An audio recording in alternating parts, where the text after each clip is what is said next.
Guerra Mundial. Primeiro derramamento de sangue. Distribuição sinapse.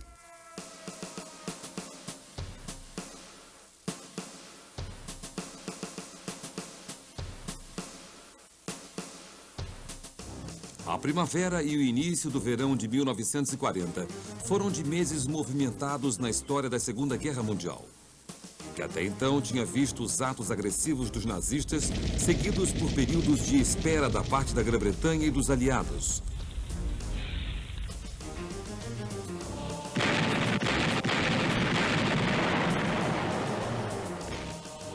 Mas em abril e maio, as tropas de Adolf Hitler entraram de assalto na Escandinávia, atravessando a Europa, empregando novas técnicas cada vez mais agressivas para invadir a Noruega e a Dinamarca, ao norte, e os Países Baixos e França, mais ao sul.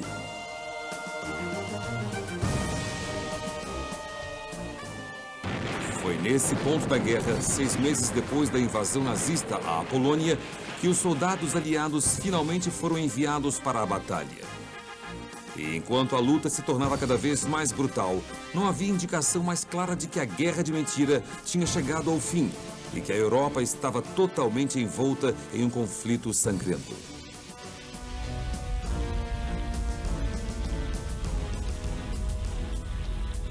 Para os aliados, os horrores e sofrimentos desse período também seriam marcados por momentos de glória triunfante. Quando milhares de soldados aliados foram resgatados das praias de Dunkerque, no norte da França, enquanto os soldados nazistas se aproximavam com os aviões alemães da Luftwaffe de Goering por cima de suas cabeças, esse foi um dos momentos mais inspiradores de toda a guerra.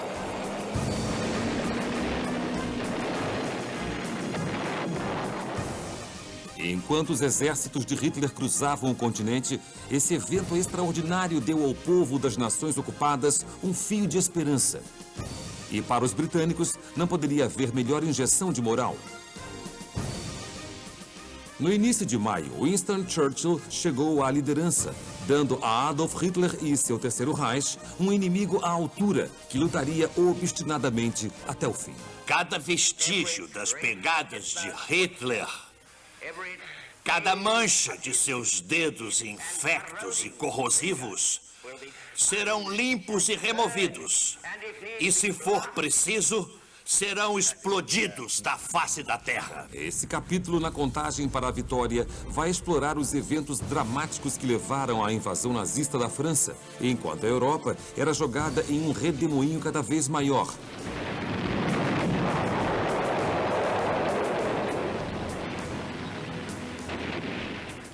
Com imagens impressionantes da retirada de Dunkerque, você verá um dos maiores pontos de virada da Segunda Guerra Mundial, quando, pela primeira vez desde setembro de 1939, os planos de Adolf Hitler foram frustrados.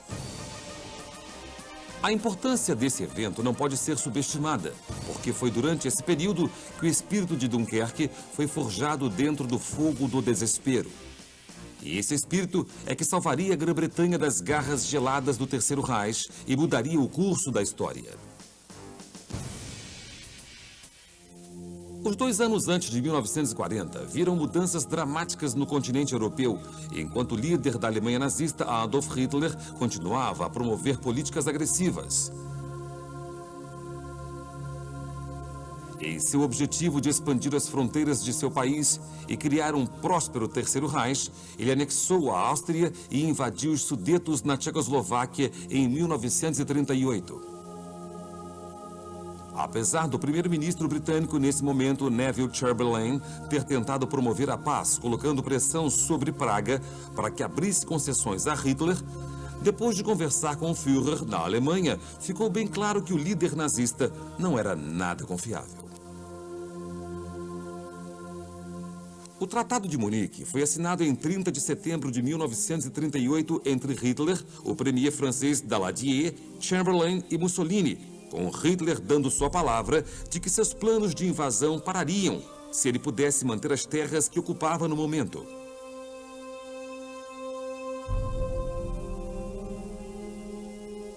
Chamberlain acreditou que isso acabaria com a ameaça de guerra, Mas, para desespero dos políticos aliados, Hitler renunciou ao tratado em 6 meses. E em março de 1939, os nazistas entraram na Tchecoslováquia. As 2 décadas de paz que o mundo tinha vivido desde o final da Primeira Guerra Mundial, em novembro de 1918, estavam chegando rapidamente ao fim.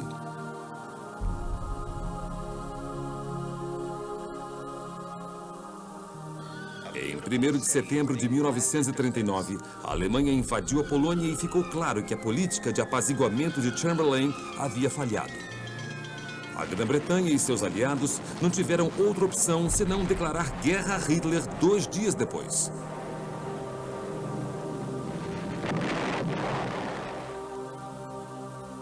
E enquanto abrigos eram construídos, racionamentos eram propostos e crianças eram afastadas, o povo britânico se preparava para o pior.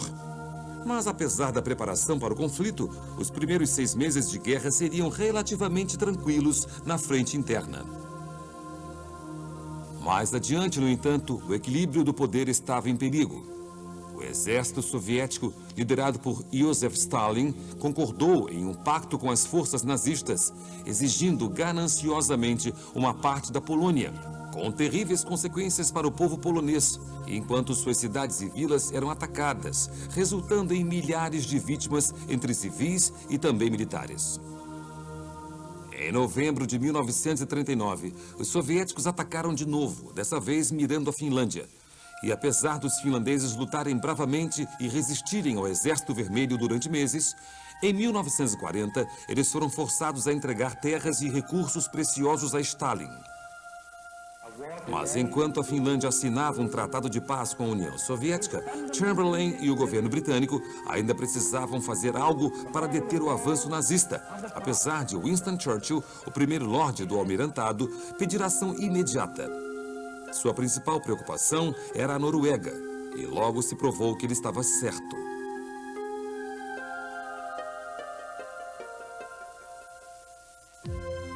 Em abril de 1940, todos os olhos estavam fixos na Escandinávia, que era de grande valor estratégico tanto para as forças aliadas quanto para o eixo do mal de Hitler. O reino da Noruega foi especialmente importante para a máquina de guerra nazista, já que 90% do minério de ferro sueco era embarcado para a Alemanha através do porto norueguês de Narvik. Os portos do oeste do país também eram de grande valor para os nazistas, oferecendo o potencial de criação de bases estratégicas para lançamentos de ataques submarinos do Mar do Norte e do Atlântico. Esse ponto foi escolhido pelo chefe da marinha alemã, o grande almirante Raeder. Reconhecendo a importância da Noruega, ele foi a favor da ocupação do país logo depois da deflagração da guerra no outono de 1939. E na primavera, a Alemanha fez disso seu objetivo. Enquanto isso, na Grã-Bretanha, Chamberlain e o governo ainda estavam tentando impedir a guerra a qualquer custo. E Churchill ficou ainda mais frustrado por não haver tentativa de impedir que a Noruega caísse em mãos nazistas. Toda a sugestão que Churchill fez de apoio aos vizinhos nórdicos da Grã-Bretanha foi vencida pelo gabinete de Chamberlain. E apesar dos motivos do primeiro-ministro serem compreensíveis, Hitler se tornava ainda mais perigoso.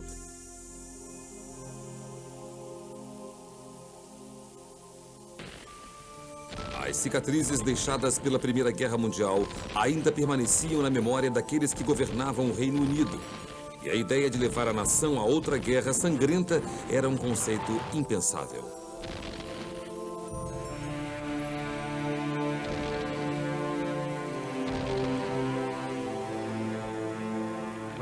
Neville Chamberlain foi eleito primeiro-ministro em 1937, vencendo Churchill e suas preocupações com a subida de Hitler ao poder na Alemanha. Chamberlain era comprometido com a paz, seguindo uma política geral de pacificação com o Führer, apesar da beligerância crescente da Alemanha. Não era porque ele simpatizava com a Alemanha, longe disso. Em uma carta para sua irmã, ele escreveu: "De modo geral, odeio os alemães."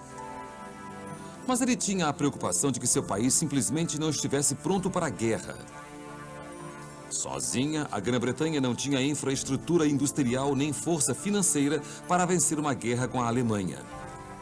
E como os Estados Unidos, tradicionais aliados da Grã-Bretanha, presididos por Franklin Roosevelt, continuavam relutantes em se envolverem numa guerra europeia, simplesmente os fundos eram insuficientes para equilibrar as contas. Mas com a presença de submarinos no Atlântico se tornando mais ameaçadora, uma sensação de um presságio começou a surgir. Ficou claro que o governo britânico não poderia observar por muito mais tempo. A hora de agir havia chegado. Com o aumento da pressão, Chamberlain e o ministro do Exterior, Visconde Halifax, aprovaram um plano de ocupação do porto de Narvik e de controle da linha férrea para a Suécia.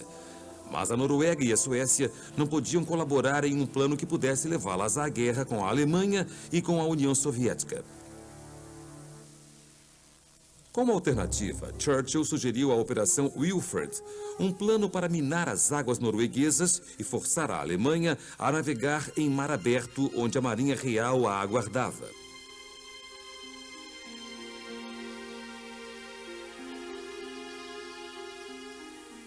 Tropas aliadas poderiam então ser enviadas para ocupar a Noruega, mas o governo rejeitou várias vezes a ideia. As mãos de Churchill estavam atadas e ele não podia mais ficar sentado assistindo horrorizado aos acontecimentos. Enquanto isso, Hitler passou seu tempo sabiamente fazendo planos para dominar a Europa durante a Guerra de Mentira. Enquanto os aliados hesitavam, suas forças nazistas estavam prontas para o ataque. Em abril, navios de guerra, a Força Aérea e os exércitos estavam prontos para invadir não só a Noruega, mas também sua vizinha Dinamarca, que seria um posto valioso para operações. A precaução de Chamberlain deu ao líder nazista o espaço para respirar que ele precisava.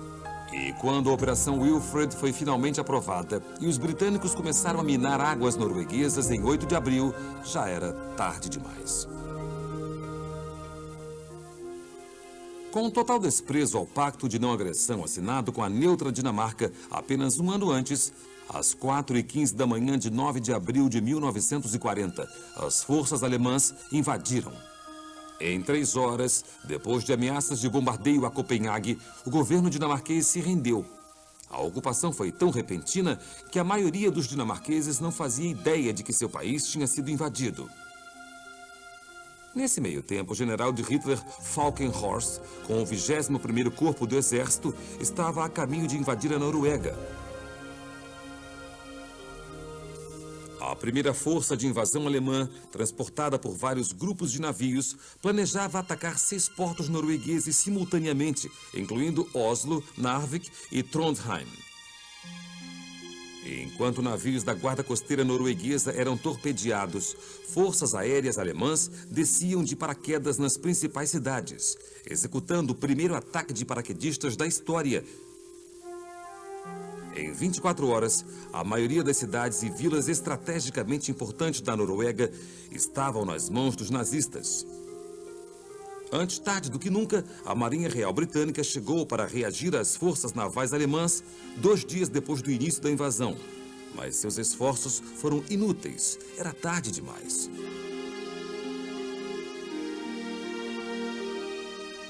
Hitler era cada vez mais agressivo por toda a Europa. As tropas aliadas, vendo a derrota inevitável da Noruega, recuaram para lutar em outro lugar. E os noruegueses foram deixados sozinhos para lutar como pudessem. Em Londres, os nervos estavam à flor da pele depois do fracasso da expedição britânica na Noruega. Principalmente porque Winston Churchill havia previsto o desastre. Estava claro que a estratégia passiva foi cautelosa demais e era hora de Chamberlain sair.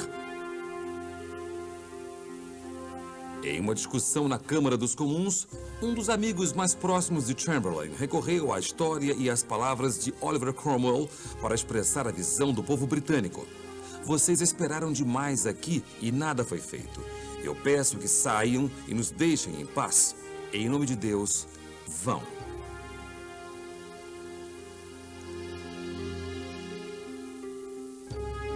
Com honra e dignidade, Chamberlain aceitou seu destino e renunciou, Mas agora, um líder alternativo tinha que ser encontrado. Alguém que não tivesse medo de liderar a nação durante outra guerra mundial. O político conservador Anton Eden era um possível candidato, mas com apenas 43 anos, ele foi considerado jovem demais. Outra opção era o Visconde Halifax, um político conservador mais velho, ministro do exterior e escolhido de Chamberlain como substituto.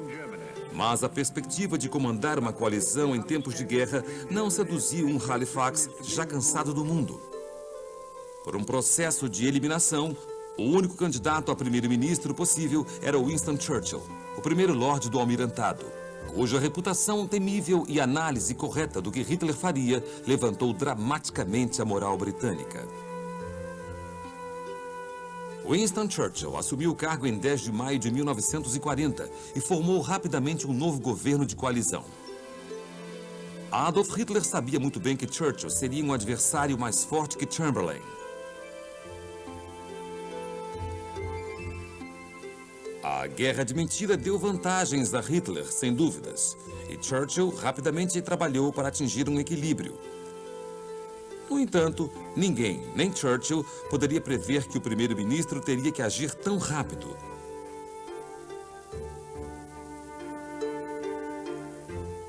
Mas, por enquanto, Hitler trabalhava na invasão da França, uma nação que ele passou a odiar depois de suas experiências como soldado durante a Primeira Guerra Mundial. A Alemanha sofreu uma derrota humilhante e foi forçada a se render ao exército francês em 1918.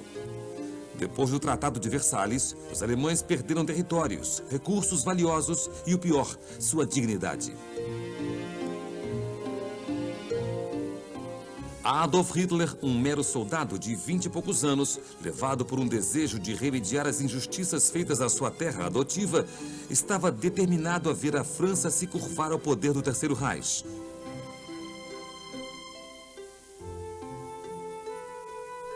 A conquista da França seria a glória que coroaria a dominação nazista na Europa.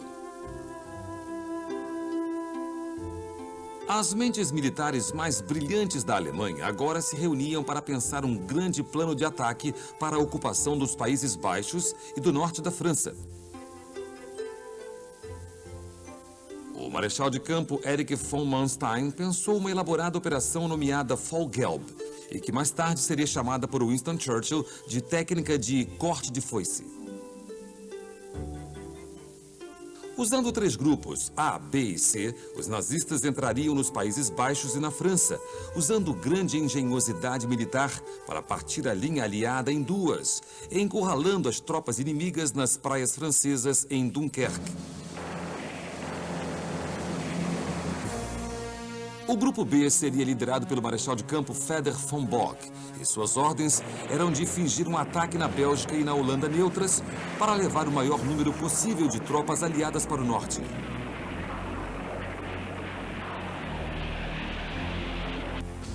O grupo C tinha a tarefa de atacar a França ao longo da linha Maginot, mantendo também as tropas aliadas ocupadas.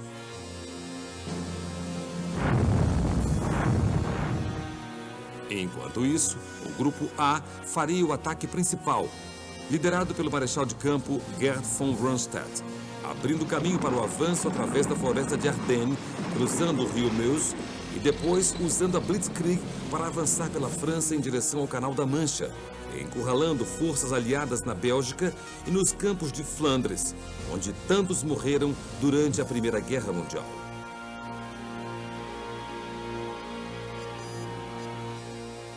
Foi um plano engenhoso, apesar de arriscado.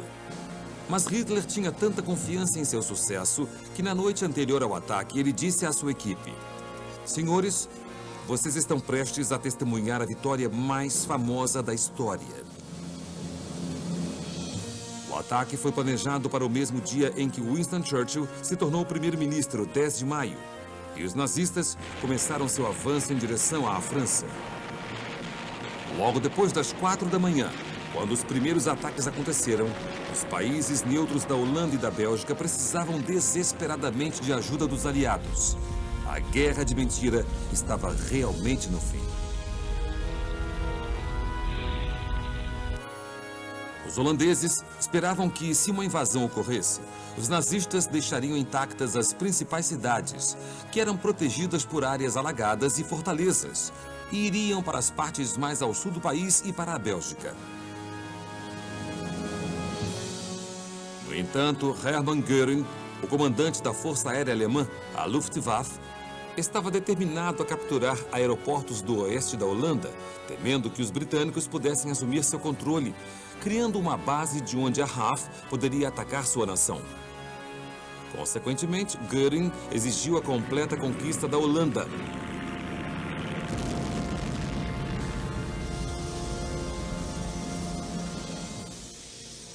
Apesar de ter uma artilharia fraca, contando apenas com morteiros e metralhadoras vindos da Primeira Guerra Mundial, os holandeses lutaram bravamente e com eficiência contra os tanques e armas modernos do exército alemão. Mas Hitler estava convicto de que toda resistência tinha que ser destruída. Quando suas divisões de tanques Panzer chegaram às portas de Rotterdam, a segunda maior cidade da Holanda, o país recebeu um ultimato. Se eles se rendessem, suas cidades seriam poupadas, senão seriam bombardeadas. O que viria depois do início das negociações entraria para a história como uma das maiores atrocidades da Segunda Guerra Mundial.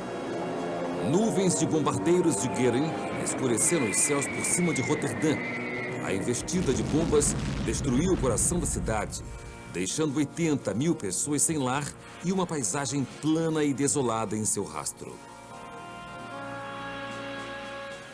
Quase 1000 pessoas foram mortas e, com outras cidades ameaçadas pelo mesmo destino, a Holanda não teve escolha, senão a rendição. Em 14 de maio, a batalha pela Holanda estava terminada. E enquanto os nazistas tomavam aeroportos estratégicos, a rainha Wilhelmina, da Holanda, voava para Londres, onde continuaria a pedir apoio na luta contra Hitler. Hitler venceu a Holanda em apenas 4 dias, mas a batalha pela Bélgica seria mais complicada. O país era protegido pelo Forte Eben-Emael, uma enorme fortaleza que era impenetrável e considerada uma das mais modernas do mundo naquela época.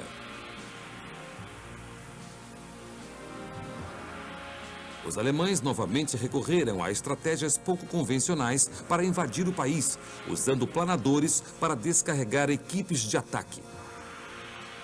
Em algumas horas, paraquedistas nazistas e divisões de tanques Panzer ocupavam a Bélgica. Como os comandantes nazistas esperavam, os vizinhos franceses, junto com os britânicos, estavam convencidos de que esse tinha sido o ataque principal e reagiram enviando a maior quantidade de tropas aliadas possível de encontro aos alemães. Forças francesas e britânicas começaram a se mover para fazer contato com o exército belga e criar uma linha de resistência do Canal da Mancha às fronteiras da Suíça. Mas mal sabiam eles que mais ao sul, uma massa das forças nazistas do Grupo A avançava pela floresta de Ardennes sem oposição e estavam prestes a atravessar as linhas aliadas.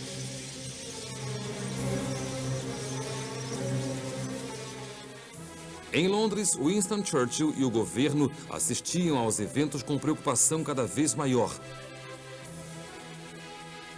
A Força Expedicionária Britânica, mais conhecida como BEF, estava na França desde a invasão alemã à Polônia em 1939.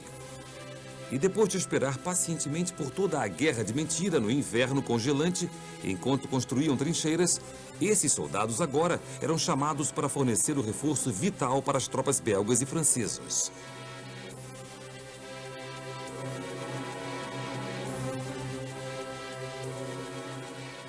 Quando a BEF chega aos milhares na Bélgica, recebe enormes boas-vindas. Mas enquanto a Holanda caía e as tropas nazistas atravessavam todas as linhas defensivas, Churchill podia ver a difícil luta que viria adiante para os soldados. Só que a situação era mais grave do que o primeiro-ministro britânico poderia imaginar. O exército nazista, avançando em Ardennes, era composto de divisões lideradas por alguns dos maiores generais da Alemanha, principalmente Erwin Rommel e Heinz Guderian. Este último foi um dos primeiros a desenvolver e advogar os princípios da Blitzkrieg, que pode ser traduzida como ataque relâmpago. Essa técnica foi uma forma revolucionária de guerra, usando forças mecanizadas para atingir uma pequena parte do front inimigo antes de seguir adiante, sem se preocupar com os flancos. Guderian acreditava que o tanque era a arma decisiva na guerra e dizia que, se os tanques forem bem-sucedidos, a vitória virá a seguir. A estratégia de Guderian durante a invasão da França seria um grande sucesso, mas apesar das manobras impressionantes dos nazistas, os aliados ainda tinham muitas oportunidades valiosas de impedirem os alemães. Mas eles falharam na tentativa de aproveitar ao máximo as chances que tinham, deixando Hitler crescer, e suas tropas pareciam cada vez mais invencíveis com o passar dos dias. Enquanto os alemães seguiam seu caminho cruzando o território selvagem de Ardennes, estradas ruins atrasavam o progresso da vasta frota de veículos e tropas nazistas lutando para seguir até o rio Meuse.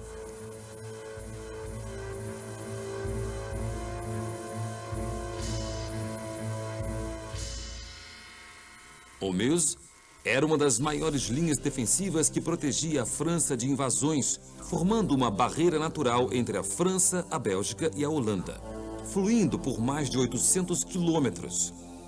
Era vital que essa linha fosse mantida a qualquer custo. Quando o progresso das tropas nazistas começou a ficar mais lento, o comandante francês Maurice Gamelin, agora ciente do avanço do Grupo A do exército, tinha a oportunidade perfeita de atacar pelo ar, mas preferiu não fazer isso. Gamelin não queria arriscar usar bombardeiros estratégicos tão próximos da fronteira alemã, e então enviou divisões de reforço ao Meuse pelo meio comparativamente mais lento dos trens noturnos. Os franceses estavam convencidos de que os nazistas não tentariam penetrar a linha do Meuse para o oeste de Ardennes, até terem grandes apoios de infantaria e artilharia disponíveis. Havia pouco senso de urgência entre os comandantes franceses, já que eles acreditavam ter até pelo menos 20 de maio para ter os reforços no lugar. Subestimar a eficiência da ofensiva de Hitler foi um erro grave. Apenas 3 dias depois de invadir a Bélgica, em 13 de maio, forças alemãs já estavam na linha do Meuse. Enquanto tanques Panzer e tropas atacavam, seguindo por terra, a Luftwaffe de Göring passava por cima bombardeando tropas aliadas, fazendo quase 4.000 investidas. O bombardeio durou de 8 horas da manhã até o anoitecer e foi o mais pesado que o mundo já tinha visto. A moral dos aliados rapidamente afundou. As tropas começaram a abandonar seus postos, enquanto tanques Panzer atacavam sem trégua, empurrando as primeiras linhas de defesa em direção ao rio.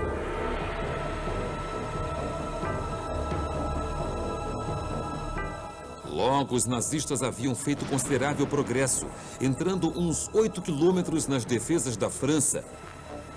Às 7 horas daquela noite, quando falsos rumores de soldados em fuga diziam que os tanques alemães vinham logo atrás deles, as tropas restantes que defendiam a linha também fugiram. Foi um erro fatal que depois destruiria qualquer esperança de salvar a França. Na manhã seguinte, as tropas alemãs e unidades antitanques varreram o rio Meuse.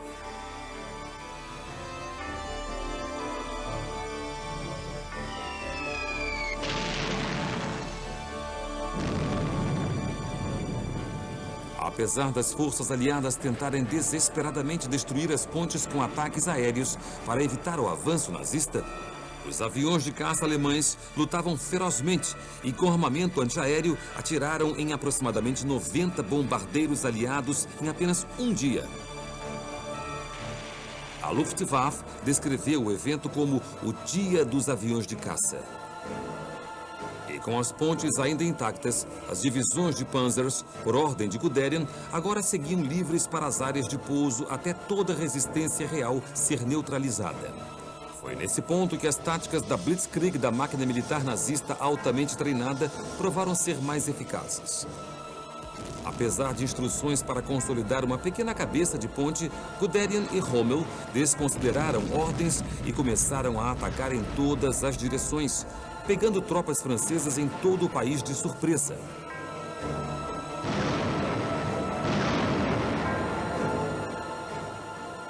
Enquanto os panzers de Rommel iam cada vez mais para dentro da França, era impossível até mesmo para o alto comando alemão determinar seu paradeiro.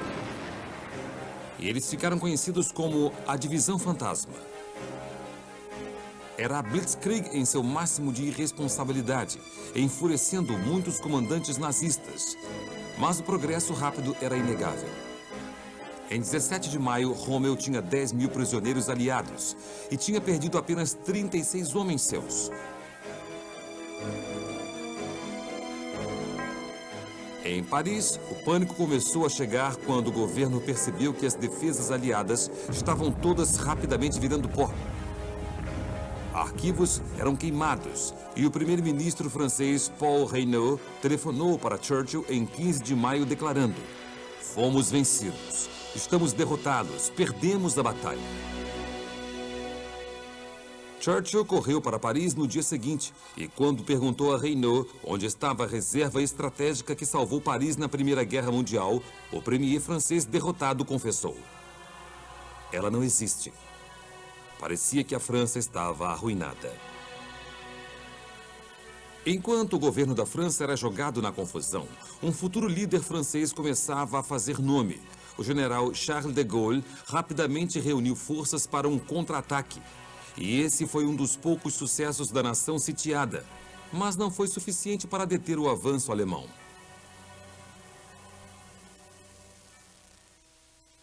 Apesar da impossibilidade de Gaulle salvar o país, a corajosa tentativa o promoveria à posição de brigadeiro, e ele se tornaria figura-chave da França livre daí em diante.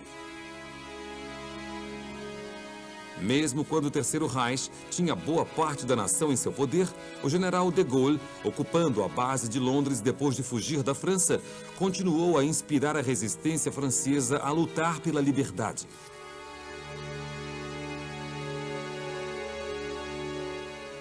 Com os alemães seguindo cada vez mais em frente, em 17 de maio, as forças de Rommel e Guderian se encontram em uma posição perigosa. Os tanques tinham pouco combustível, as tropas estavam exaustas e depois da rápida entrada na França sem esperar apoio, seus flancos agora estavam desprotegidos. O avanço nazista perdeu velocidade, dando aos franceses uma oportunidade de ouro de atacar. Mas, mais uma vez, eles não agiram. Os homens dos Panzers tiveram tempo de consertar seus veículos, comer, dormir e até se barbear e tomar banho.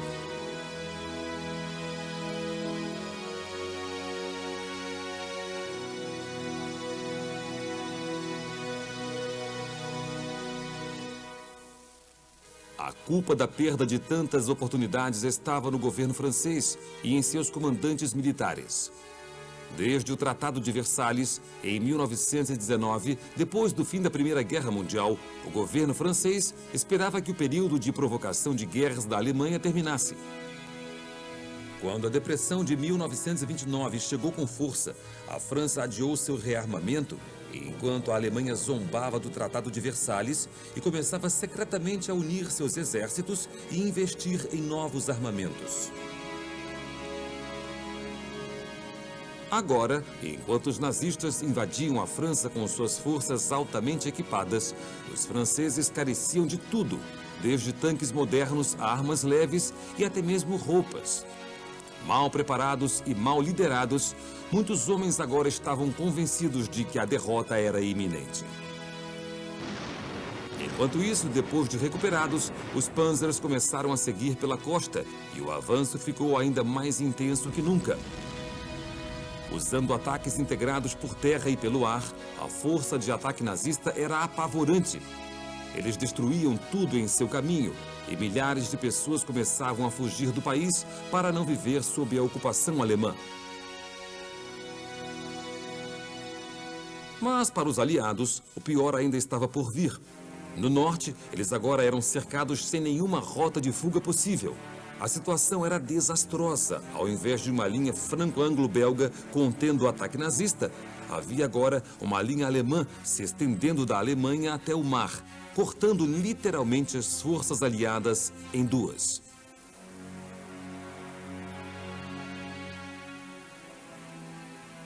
Em 20 de maio, o primeiro-ministro francês Paul Reynaud demitiu Gamelin por seu fracasso em conter a ofensiva alemã e o substituiu por Maxime Weygand, um general de divisão conhecido por seu papel na Primeira Guerra Mundial.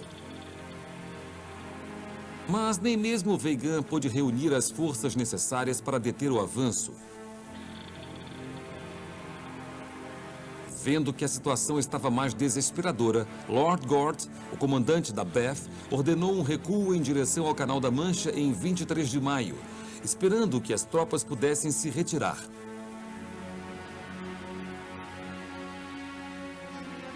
Já que os nazistas bloquearam Calais e Boulogne, Dunkerque, a apenas 9,5 km da fronteira belga, agora era o último dos maiores portos disponíveis para os aliados. Forças britânicas, belgas e francesas foram para as praias, mas com as tropas de Guderian avançando, os aliados foram cercados e logo 300 mil homens estavam encurralados com apenas o mar à sua frente e o inimigo atrás.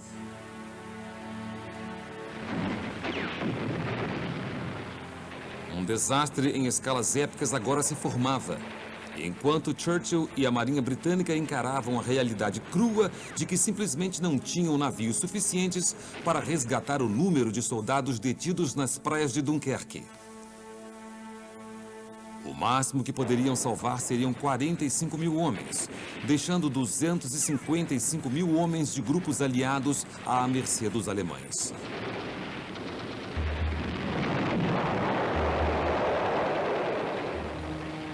Mas ainda havia um fio de esperança. Em 14 de maio, uma mensagem foi transmitida à nação britânica pedindo que todos os donos de barcos que não haviam sido requisitados para o esforço de guerra se registrassem no almirantado.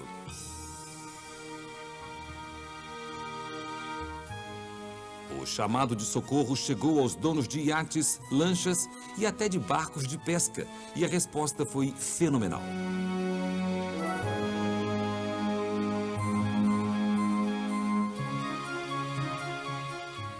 Logo, uma frota imensa de civis se apresentava. Alguns eram tripulados por voluntários treinados, outros capitaneados por seus próprios donos, e todos prontos para cruzar o canal e navegar até a Batalha da França para salvar o máximo de soldados aliados possível. Eles ficariam conhecidos como os pequenos barcos de Dunkerque e teriam participação crucial em uma das missões de resgate mais ousadas da história.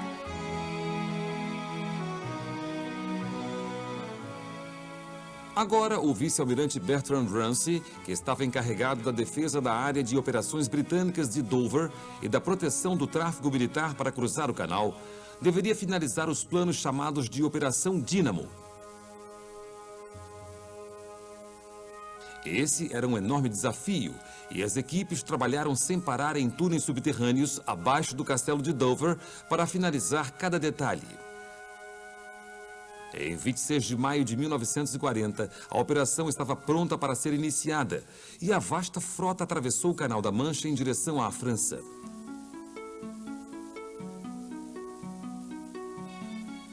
Poucos sabiam o que esperar com as batalhas tão próximas da costa francesa e as tropas nazistas progredindo rapidamente.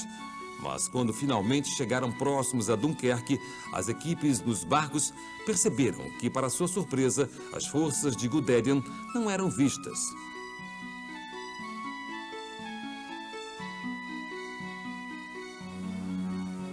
Por toda a costa, milhares e milhares de tropas aliadas intocadas pelo ataque nazista esperavam pacientemente que o socorro chegasse.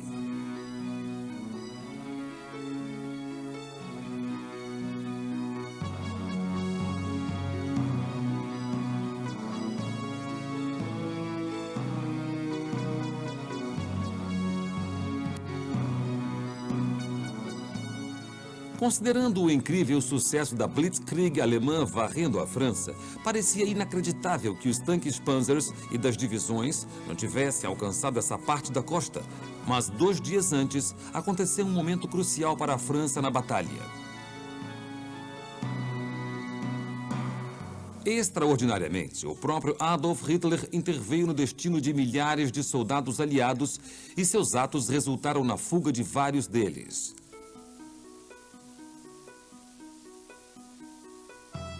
Enquanto os Panzers aguardavam para atacar as tropas cercadas, ele ordenou que os tanques ficassem em suas posições. Os motivos por trás dessa decisão, aparentemente estranha, até hoje são um mistério. Mas sabemos que Göring disse ao Führer que sua Luftwaffe sozinha poderia impedir uma retirada e que Rundstedt tinha avisado a Hitler que mais atividades dos Panzers resultariam em um período de manutenção ainda maior, prejudicando o segundo estágio da batalha da França e os planos de tomarem Paris. Há ainda uma outra teoria de que Hitler não queria guerra com a Grã-Bretanha e ainda esperava negociar um acordo com Churchill, que depois da conquista da França permitiria que ele concentrasse sua energia na Rússia e na Frente Leste. E enquanto os nazistas esperavam, os barcos britânicos se aproximaram da costa francesa e começaram uma retirada em massa. Tropas andavam na água para encontrar as equipes de resgate e embarcar em segurança. Milhares e milhares de homens agora se alinhavam nas margens e aguardavam pacientemente que os navios os levassem embora. Filas ordenadas foram formadas até os barcos e, apesar de muitos saberem que talvez nunca saíssem das praias, ainda assim esperaram sua vez.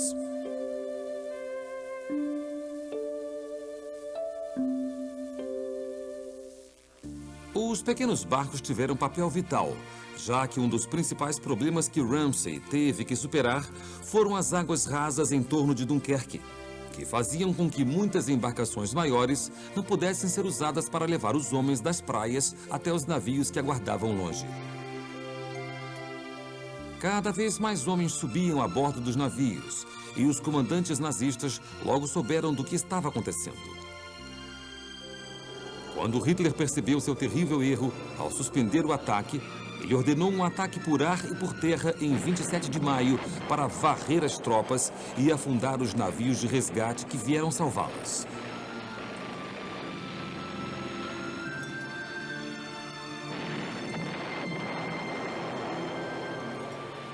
A RAF se aproximou para proteger os barcos e as tropas em terra, e o espaço aéreo se tornou uma confusão de aviões numa luta para conter o ataque incansável da Luftwaffe.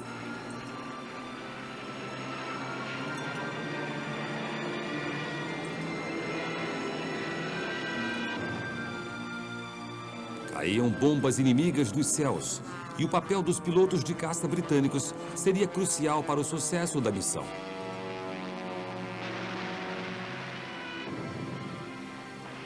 Os aliados em terra estavam sabendo que alguns deles teriam que formar uma barreira para manter os homens de Hitler longe das praias, protegendo os barcos o máximo possível. Centenas sacrificariam suas vidas para que outros pudessem viver, obedecendo à ordem de lutar até a última bala. Para piorar a situação, chegaram notícias aos aliados de que em 28 de maio a Bélgica se rendeu aos alemães, deixando a Beth perigosamente exposta. Tropas batalhavam em Dunkerque sob forte ofensiva e a retirada se tornava cada vez mais difícil. Mesmo em grande quantidade, os barcos não eram suficientes. Nas primeiras 48 horas de retirada, apenas 8.000 soldados foram salvos das praias francesas. Logo, Dunkerque estava envolvida em nuvens de fumaça negra vinda da artilharia pesada. Mas apesar dos melhores esforços nazistas para assumirem o controle, os soldados aliados, protegendo as praias, foram cada vez mais longe, mantendo o inimigo à distância. Ao chegarem à Grã-Bretanha as notícias do que aconteceu, mais barcos se uniram à missão de resgate para tentar ajudar. E desde iates e barcos salva-vidas até vapores, cada vez mais embarcações seguiam em direção à costa destruída pela guerra. Assim que as tropas resgatadas foram deixadas em solo britânico na primeira leva de barcos, muitos deles simplesmente deram a volta e foram à França de novo resgatar mais homens. Enquanto as armas alemãs continuavam a disparar, em 29 de maio, 19.000 soldados foram resgatados das praias. A moral agora subia entre as tropas aliadas na França e apenas um dia depois, quando os homens de volta à Grã-Bretanha foram contados, o número de soldados resgatados tinha crescido para 47.000.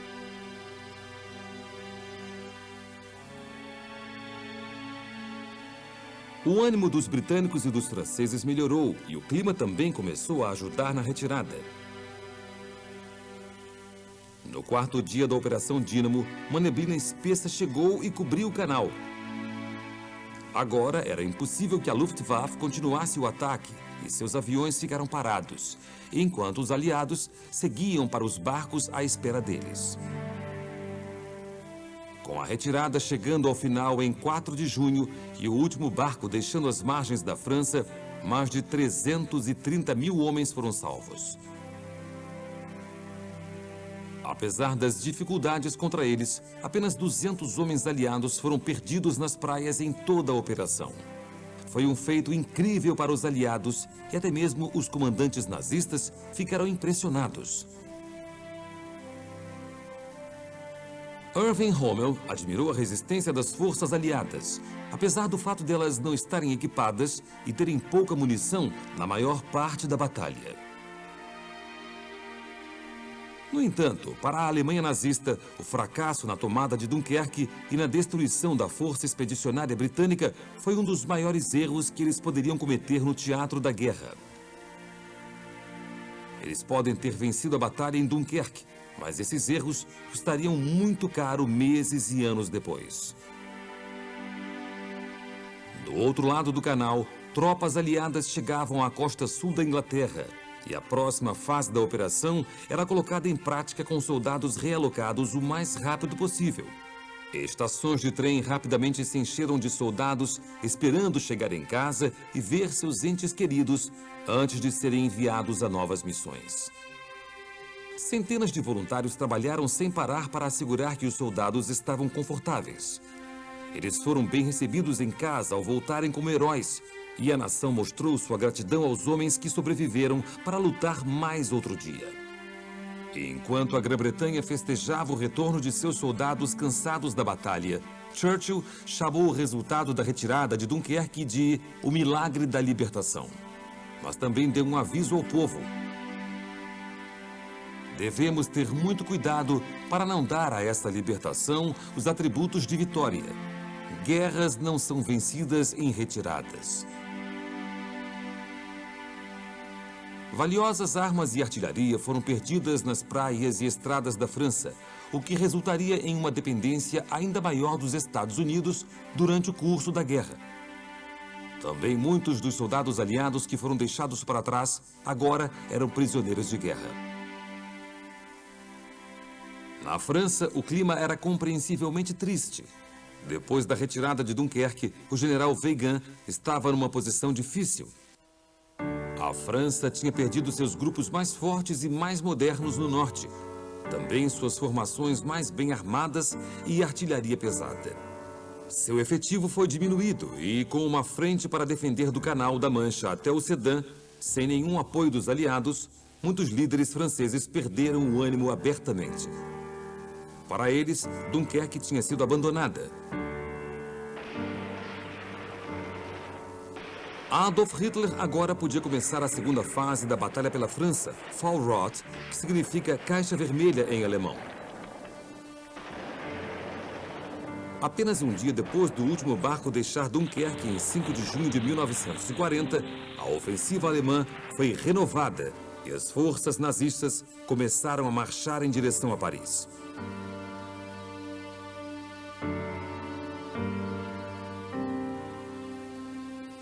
Sem o apoio da Força Aérea Britânica, a resistência aérea francesa logo entrou em colapso. E enquanto a Alemanha vivia a total supremacia do ar pelo país, o governo francês fugia, declarando Paris uma cidade aberta. Em 14 de junho, a Wehrmacht marchou para a linda capital francesa. E esse foi um momento triunfante para a Alemanha nazista, enchendo de medo os corações parisienses que testemunharam a perda de sua cidade.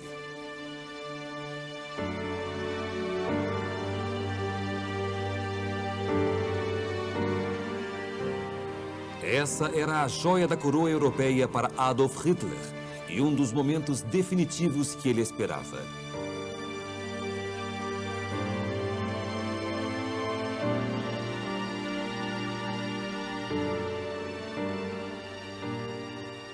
Quando Paul Reynaud, o primeiro-ministro, renunciou ao cargo, foi sucedido pelo marechal Philippe Pétain, que imediatamente pediu um armistício à Alemanha.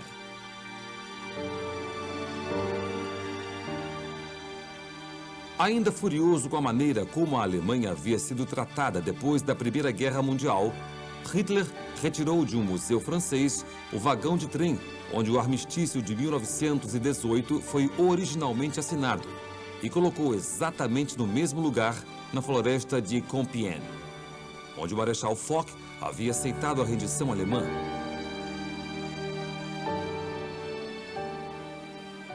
Em 22 de junho, Hitler sentou na cadeira onde o comandante francês Foch havia completado a humilhação mais de 2 décadas antes. Mas depois de apenas ouvir o preâmbulo, desdenhosamente, deixou o resto para seu chefe do Estado-Maior, General Keitel.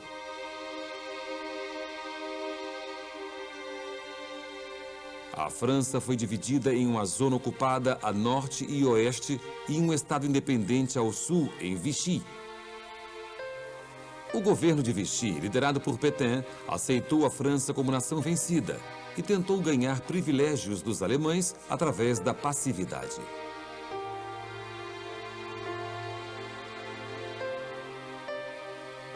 Enquanto Hitler se apossava gananciosamente do território francês, um novo ator entrou no teatro da guerra. Benito Mussolini, o líder da Itália fascista, declarou guerra à França e à Grã-Bretanha em 10 de junho e logo faria pressão nas tropas britânicas ao norte da África.